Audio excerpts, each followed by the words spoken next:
I met Bill Holmberg shortly after I'd returned from the Middle East and was working in the U.S. Congress. Bill shared my concerns about the dangers of U.S. oil dependence. In the late 1970s, the Iran-Iraq War was raging, oil prices were once again soaring, and Americans were waiting in gasoline lines. President Carter was dropping in the polls and demanding action.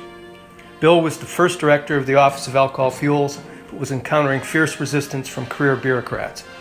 I was chief of staff to an Iowa Congressman, Berkeley Bedell, and we had good access to the White House.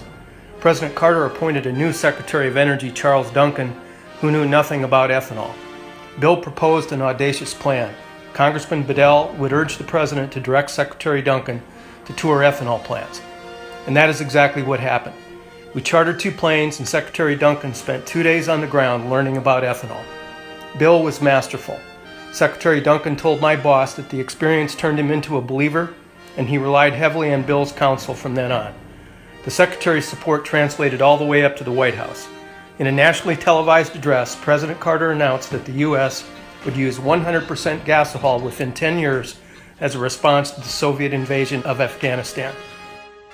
To develop America's own alternative sources of fuel, from plant products to gasohol. Bill indeed qualifies as the Godfather of ethanol.